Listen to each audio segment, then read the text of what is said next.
listening to the Untittled Empath Show. Hey guys, this is Raj Montage coming at you from another episode of the On Call Empath. Quickly give me a like and share this episode. It would really help me out. If you know of any other empaths, highly sensitive people, this is definitely an episode you definitely don't want to miss. We are going to be talking about, are you an empath? A lot of you guys already know that you are. Maybe you're new to this whole realm of empaths and trauma and highly sensitive people, but we all seem to kind of have something in common. And so in this episode, what I want to do is break it down. How do you know that you are 100% empath? Sure, there's a spectrum. You can have qualities, just like people could have qualities of being a narcissist. Doesn't mean that they're a narcissist. I hear that term being thrown around very loosely these days. Same with empaths.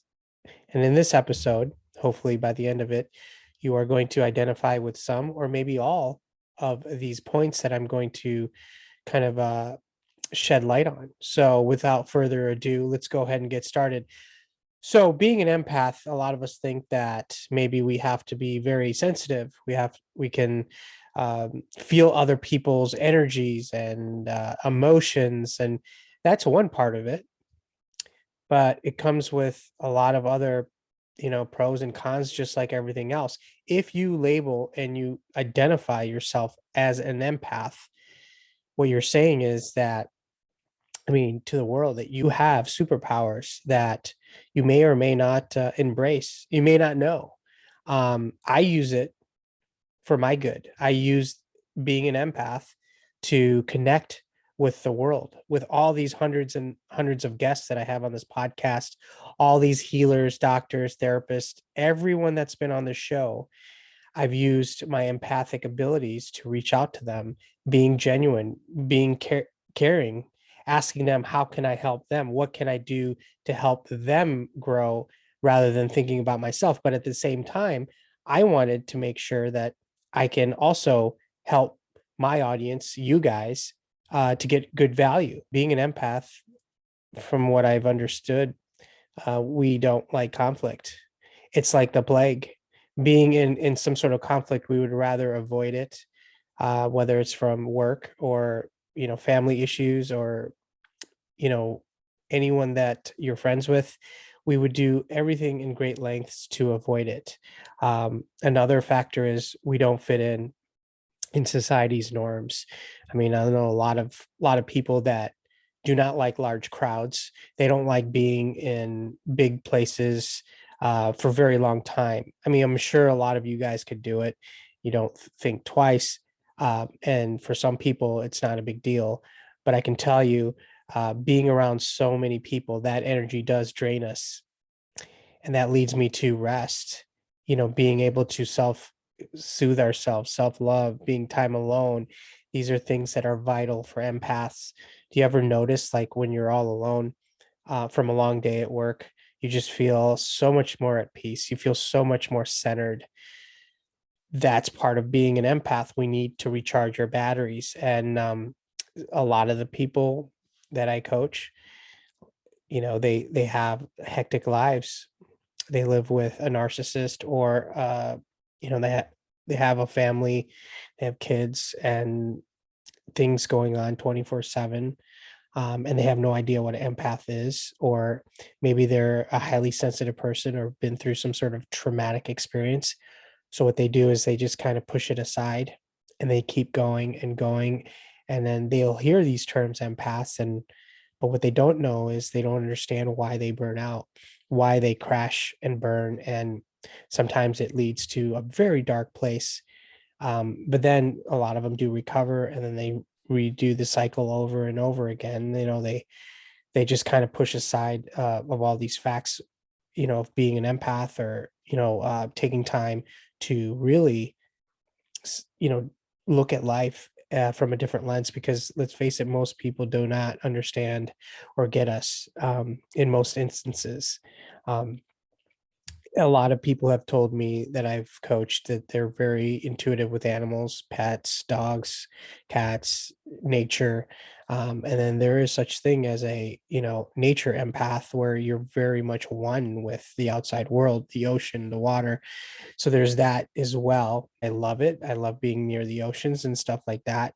With pets, definitely. With dogs, I love dogs and things like that. So avoid conflict. And that's a big one is when we're in a position where we're always trying to dodge or people please. We just have poor boundaries, and that's just how it is.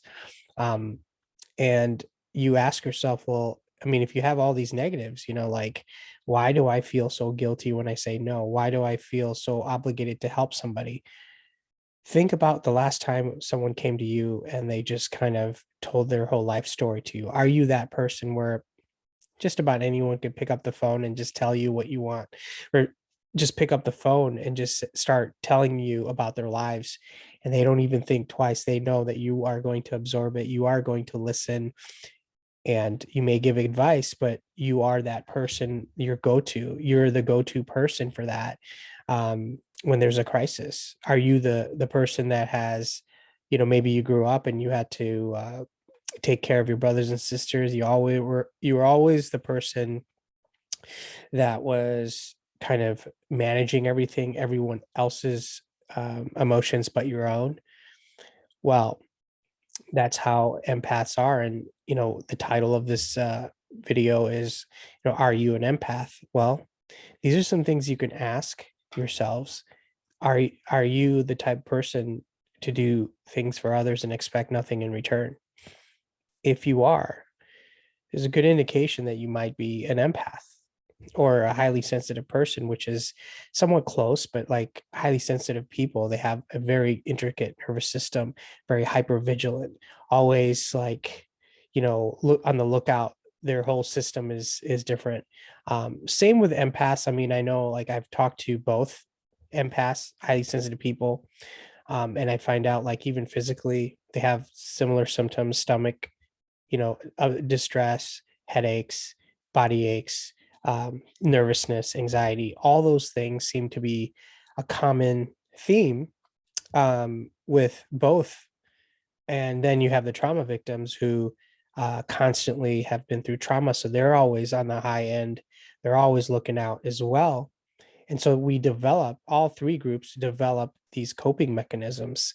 And that's just how life works for us. And then through our lens, we see the world a little differently from everyone else. And sometimes we'll wonder, like, what's wrong with us?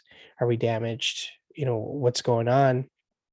And here's the truth: you aren't an empath, or maybe a highly sensitive person that went through a lot in life, and you're doing the best you can to cope. But there are ways to kind of use all those things that you have for yourself, for growth, to give back to the world. But at the same time, once you can put yourself first before everyone else, and that takes time to develop: self-love, changing the narrative in your mind, a lot of the negative thoughts that, hey, I'm not good enough, I can't say no to this person. Once you start mastering those skills, you can be a very effective empath that could change the world. And once I got to a point where I started saying no and I started working for myself and putting myself first, then I was able to help thousands of people, have a podcast, have hundreds of guests, and get where I am today. But it took time. It took a long time for me to get to that point. And what I could tell you, if you're listening and you made it this far in this video, ask yourself, you know, do I resonate with any of these things? Do you self-isolate? Do you have coping mechanisms that might be not so good for you, like addiction, food addiction, drug addiction, alcohol addiction, overthinking, negative thoughts, um, even like severe anxiety where, you're just better off being isolated. And that's not good either. And I know a lot of empaths that I do coach tell me that. They're like, "Hey, I don't know what to do." And some of them don't even know what the term empath means. So that's something to think about if this is your first time listening to the term empath, um, and you're waking up to it and you're like, well, let me look into it, see if any of these points resonates with you, because it's not all bad.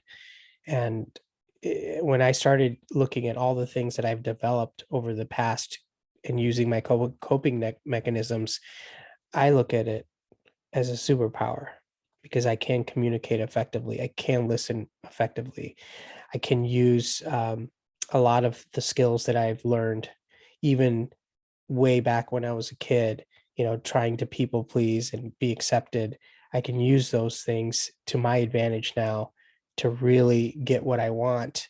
And that's something, once you get to that point where you're changing the narrative in your mind, that yes, I am an empath. I process things differently, but that doesn't mean I'm, any less of a person or a weak person.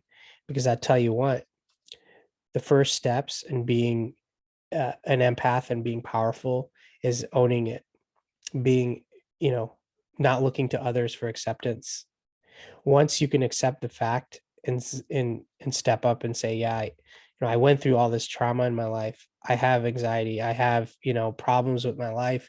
But guess what? Being an empath doesn't make me any different from anyone else. So the first step, if you're looking to make the best out of it, is to accept it. Number two is self-love. A lot of times we just don't care about ourselves. We do everything for everyone else. We do as much as we can for our kids, our friends, our family. But what have you done for you? What have you actually done to make yourself um, feel loved? And that's where changing the narrative, talking to that inner child, doing the work. You hear that a lot, all over, social media. You have to do the work. You have to do the work. What the hell is the work? What do I have to do to accept the fact that this is how I am? And a lot of people say that, I'm damaged. There's nothing I can do. This is how my life's going to be. It's going to be a miserable existence. And I'm here to tell you guys, whoever's listening in this video, I'm living proof that you can change your whole life around. Because I used to think like that too. I'm like, who wants to be around where you're always people pleasing? You're always trying to get accepted. And these are all things that come from past traumas. It comes from generational patterns. So there's so many different ways, but you're here now and you're listening to this video. So that tells me that you are somewhat interested in changing yourself and making this thing work for you. So maybe you don't identify as a full empath, and that's fine too.